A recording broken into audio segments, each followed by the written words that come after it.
Aloha everybody and welcome to part 10 of Pac-Man World. So we are still in the factory world, ladies and gentlemen, still dodging all those giant welder robots. We are still going through this mechanized place with lots of pistons and conveyor belts and Pac-Man gratings and all that jazz. And actually someone pointed out in the last video in the comments section, well yes Clement, there would be Pac-Man icons in the grating because this place belongs to Talkman. The villain of this game, Talkman, is basically just a giant mecha version of Pac-Man who he insists to his ghosts that he is the real Pac-Man and not the yellow ball-like figure that we are playing as currently. So I guess that makes sense. That would make sense.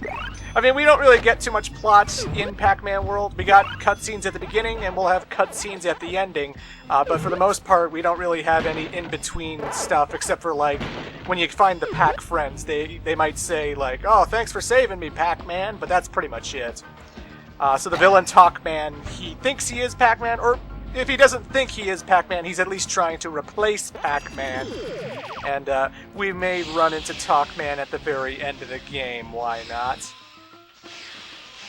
But yeah, if we see Pac-Man icons anywhere on Ghost Island, it's because Talkman is the real Pac-Man. But we're still going through the factory level. This place has lots of conveyor belts, and it has lots of steam pouring out while you're going through those conveyor belts. And again, if you ever want to stay in place on a particular spot in the conveyor belts, you always want to just keep jumping in place, or go run against, you know, where the pathway is taking you. There is a Pac-Man letter hanging out here. You gotta wait, collect all these Pac pellets after you hit this switch, and then eventually the A comes out. And this is the only time a Pac-Man letter shows up like this. There are all kinds of contraptions like this to make Pac pellets come out or fruit come out, but I'm mostly skipping them because, again, I'm only going for the Pac letters, the maze, and the Pac friends. So if you see me skipping a whole bunch of collectibles, I'm sorry if this is killing your kleptomania. I'm sorry if you have OCD and you're like, God damn it, Clement, why are you missing those Pac pellets? You left a completely good pair of Pac pellets just lying there. Those two yellow balls were just waiting for you to reach up and grab them, and you didn't grab the balls, Clement. You didn't grab the balls. And, sorry. I'm sorry if that bothers you. I would recommend playing Pac-Man World yourself, so that you can get a bigger high score than I do. If you care about that at all. Is high score ever a thing in platformers? Does anyone actually care if they get, like, the high score in, say, Sonic 2? You know? I've never heard of anyone playing a score run. Like, I'm sure it must happen. I'm sure there are people who are going for the highest score. And, like, if you play Sonic 2 on Xbox 360, it does have a leaderboard for, like, score and stuff. But, like, does anyone in the audience actually care? You know, is anyone actually competitive about that kind of stuff in platformers? Not so much like first-person shooters or whatever. I'm talking like strictly platformers, like this one. Do you care? Well, I mean, in Pac-Man World, you do get something for collecting 1 million points total. So I'll talk about that when we get to the end of the game. But either way, we got ourselves another maze.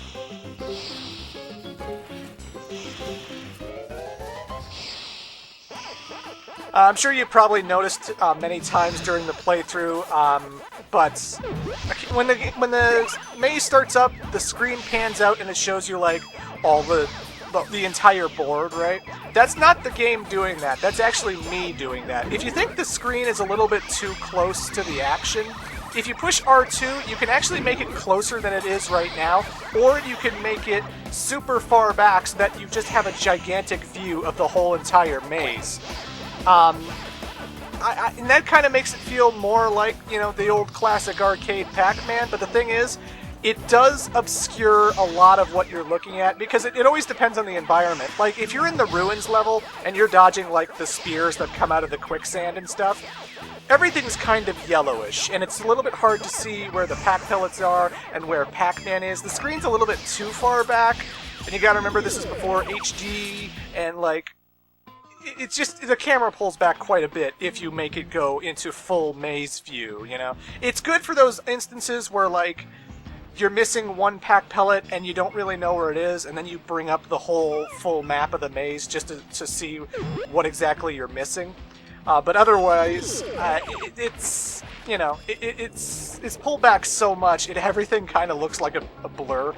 Like, I don't see a ghost, I just see a blue dot that's walking around that I have to eat, you know? But now that we're in the water sections of the factory world, the sharks are pretty basic. They just go in a set routine. They'll go one way, and then they'll go the other way. And then they'll go back that way, and then they'll go back the other way again. And that's pretty much all they do. Pac-Man does not drown in water. He can stay underwater for as long as he wants, and he never runs out of breath. He'll always be under there for as long as you keep him. When you hold X, Pac-Man levitates upwards in the water. When you hold triangle, he goes downwards in the water. So you're not mashing the button or anything, you're just sort of holding the button and moving him with the control pad or the analog stick, because either are supported. Unless you didn't have an analog stick controller back in the day, because, you know. And I always like the feel of, like, the old PlayStation controllers, you know? They were so much lighter. I mean, I like analog sticks, don't get me wrong. I use analog sticks all the time. But, don't you remember the old PlayStation controller where, like, they didn't have analog sticks at first? Like, Ape Escape was one of the first games to implement analog sticks. Like, you needed an analog controller to play Ape Escape so that you could capture the monkeys in the net with the stick. You couldn't play Ape Escape with just a regular controller, as far as I remember. And that was a big deal. But before then, before they had the analog stick controllers, you just had the D-pad and the buttons. And the controller was so light, but it was so nice in your hand. I love holding on to the most classic of PlayStation controllers, you know? Non-analog was quite the controller, if I do say so myself. Oh, that takes me back. I remember the first time I played a PlayStation, all the symbols were just so alien to me, you know? You got this green triangle, this red circle, this pink square. You got a game console where, like, you're playing as a rapping dog. Because Parappa the Rapper was a thing on the PlayStation. Kick, punch, it's all in the mind. If you want to test me, I'm sure you'll find the things I'll teach you are sure to beat you. Nevertheless, you'll get a lesson from teacher. Now kick! Yeah. Love Parappa. I own both of them. I also own Jammer Lammy, which is, it's the same universe. It's centered around a girl with a guitar. Some people may not remember that one, because there are technically 3 games in the Parappa franchise. It's just one of them isn't called Parappa, one's Jammer Lammy. And it's pretty much the exact same game, except instead of rapping, you're an all-girl band with a guitar, you know? And that game was pretty great, too. I love... She goes to this burning building and she starts playing the fire hose like it's a guitar. Musical rhythm games are not games I can let's play over, you know, because, like, I can't talk over the music, you know? And really, what do I have to say? Push the buttons in time with when they show up. That's the only advice you need for a musical rhythm game. But, Parappa and Jammer Lammy, those were good games. Those were good games. I don't know why I went off on this tangent about PlayStation, but we are playing a PlayStation game. I like the old retro game consoles, you know, it's nice to come back to this. PlayStation's 20 years old, don't you know? They had a nice little celebratory thing page when it happened, and they had the PlayStation Now and all that stuff. It was swell. At the end of this playthrough, or at the end of this particular level, you'll notice that it says I didn't beat my original score. The thing was, I had recorded this level before, but while I was editing all my files so that I could condense their size and put them in the right video file so that I could edit on my computer, you know? Like, there are some video files I can't edit with my current media editor, and I always have to, like, compile all the recordings I take and make them MP4s, because they're not originally MP4s, and what they are originally I can't really play, right? So you may have noticed that, like, I had 80 8 lives when I left the level. Now I have 87. And the reason I have 87 is because I lost the file for the second level, and I had to actually go back and replay it. So now we're back at the original files. Everything's hunky-dory now, but I got to this point, and I was ready. I was editing part 10 originally, and I was just like, where's the second level? Because anytime I'm done with, converting the files, I delete the original files to make up room on my computer and stuff, because they're big files, and it's just like, oh, I accidentally deleted it. Gonna have to replay it. And in order to keep the lives kind of similar, I had to keep jumping into pits over and over again. That's what making a Let's Play is like, Just thought I'd give you that little insight. But I also like this little dynamic. At the end of Stage 2, we hit a switch that caused, cogs to fall. It destroyed a lot of the heaters and caused steam to burst out. And now we're in Stage 3, and everything's just, falling apart. The cogs are still following. There's, lots of yellow acid all over the place. And I just love the fact that Pac-Man came in, he hit some buttons he wasn't supposed to push, and now everything's just falling apart and getting destroyed. And this is all Pac-Man's fault. This is all your fault, Pac-Man! You ruined these ghosts' perfectly fine factory! What the hell is the matter with you, Pac-Man?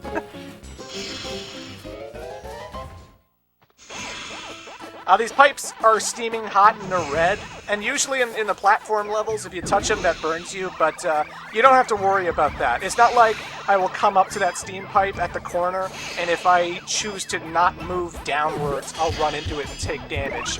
The walls, Pac-Man will stop at them. They're just there for cosmetic appearance. The steam still hurts you. You gotta watch out for the steam, but you don't have to worry about, getting burned on the pipes. So, how about that? The mazes are very important for getting the 1 million points needed to get the extra bonus at the end, because, eating 4 ghosts in a row after you got 1 power pellet, that gets you over 3,000 points. There are lots of fruit that are floating around in the maze, and some of them can give you 3,000 apiece, I don't know what the hell it is, but, some pieces of fruit give you 3,000. Yeah, basically when you're trying to get an overall grand score, you really got to take advantage of the mazes. You really got to take advantage of the bonus stages you get from collecting all the Pac-Man letters and stuff. All of that stuff kind of counts. So if you're trying to get that 1 million point bonus, that's a tip from me. Although I will say it's not super important in the grand scheme of things, because by the time you get the 1 million points needed to unlock this bonus, you're pretty much done the game and you don't really need it ever again. But, just saying. Obviously this is bottomless pit territory, so be careful with that.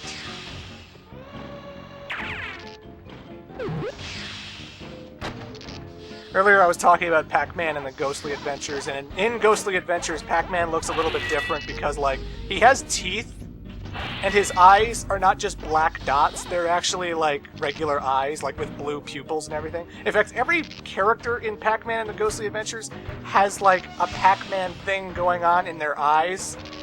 Where, it's like a half-eaten pizza, Like the health bar right there.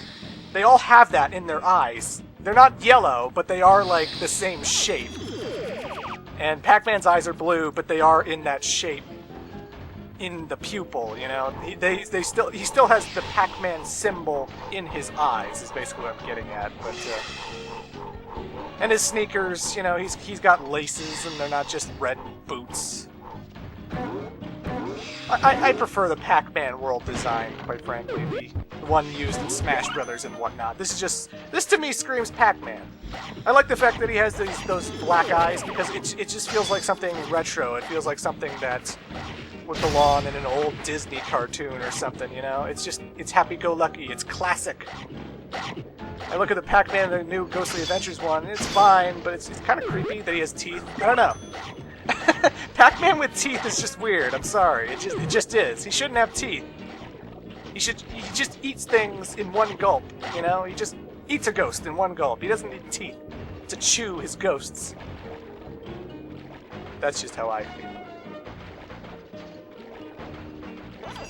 He also has that Pac-Man 2, The New Adventures, Super Nintendo, Sega Genesis look, which is, that game is fucked up.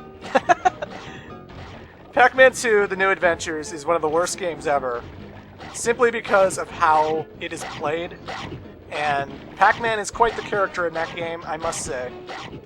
If you've never played Pac-Man 2, The New Adventures, look it up. It's something else. It's something else. But before I go into that, if I do, I should mention that this level's probably my least favorite level in the game.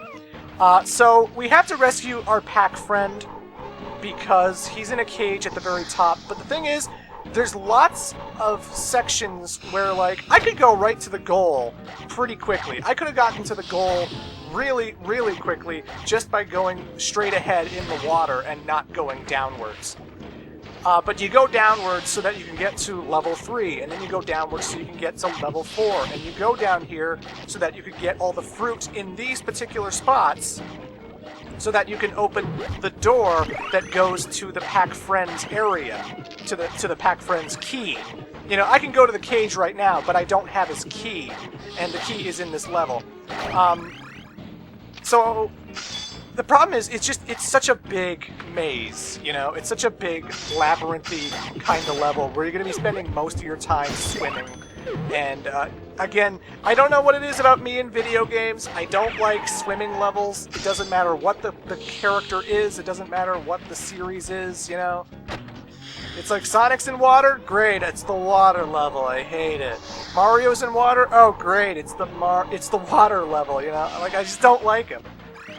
And having to swim everywhere, having to go through like 3 or 4 levels of this factory area is just kind of slow and tedious and not really fun to me.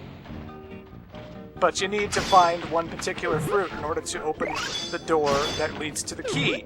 And to get these Pac-Man letters, since they're down here too. And I did go out of my way to get them, even though it is so easy to miss out on them, because if you get a metal Pac-Man power-up, and then you're metal Pac-Man, right?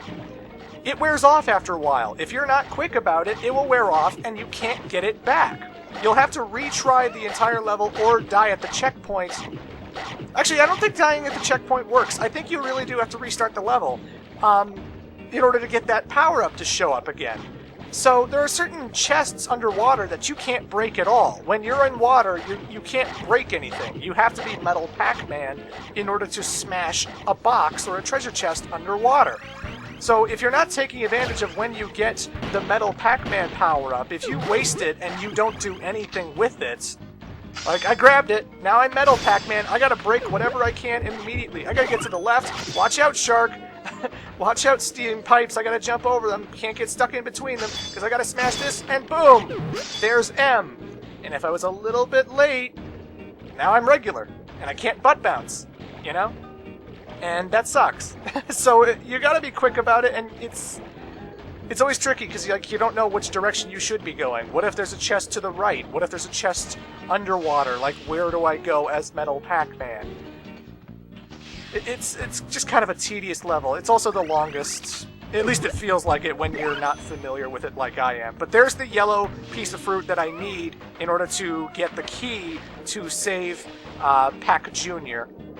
So now that I got that yellow fruit, I can head all the way back to the top where the cage was. And that means backtracking through the water, the slow, slow, slow water. And of course there are checkpoints down here, and it sucks when you're just backtracking to the cage, and then you die to an enemy. And so, like, let's say I go all the way back to 1, and then I accidentally run into a steam pipe or a shark, because Pac-Man, he's a pretty big guy. He tends to hit things with his hitbox, you know? Well, then I go all the way back to level 4, because that's the last checkpoint I activated, and then I have to swim all the way back up to level 1, and it's just like, I hate this level! This is the only level in the game I don't like. Like, look, one more hit and I'm dead. I didn't mean to run into that steam pipe, but yeah. It's tense, I say. Oh god, don't run into the shark. Ugh. I know Jaws has a simple pattern, he just goes left and right, but even still, goddammit, that hitbox. Even the camera angle could be a little bit better. I don't want to run headfirst into a shark that's above me, because there are sharks up here too. Because I thought they were. But now that I brought the yellow fruit, I bring it to this door over here, and going to the right. Watch out for the steam. Again, you die, you go back to the checkpoint you hit last, which was probably 4 floors down underneath the water. So I gotta really be careful with the ghosts here. It only takes one more hit and I'm out. But, fuck off, Blinky. Fuck off, ghost. But you hit that switch, the key shows up, and now I can open the cage to save Pac Jr. I can also jump for the power pellet in the middle, but there's bottomless pit it's hanging above, and I don't want to risk it, and I'm just like, yeah, I'll let the ghost live. I'll let the ghosts do what they want. It seems like a big risk. So finally, I can go to the cage, and there's Pac Jr. Hooray! He's got a nice little propeller hat, because that's what kids wear, right? I am so out of here! Right on. So the good news is, all I have to do is really go... Oh, there's the sharks. See, they're there. I knew they were there. So all I have to do is I have to go down and just keep swimming across in level 1. Just keep going straight in level 1 and you will reach the goal. And most people will reach the goal pretty quickly if they just swim to the right when they first play this game and they don't know that they need to rescue all their Pac friends in order to face off with Pac-Man. Again, I need to find Pac Jr., otherwise I can't fight the final boss. So... kinda shitty when, like, you discover later, oh, I needed to find my kids. And Professor Pac. And my wife, I guess, but screw my wife. And there's the last letter, Pac-Man. Not a fan of this level. Not a fan at all. I don't like underwater. I don't like backtracking. I don't like how big it is with how many floors they want you to swim around in and stuff. Ugh. Not my cup of tea. But, in case you were wondering where the friend was, he is in the 3rd level, so is his key, and all you really have to do, if you don't care about the Pac-Man letters and you only care about getting to the final boss, just try and look out for that yellow fruit.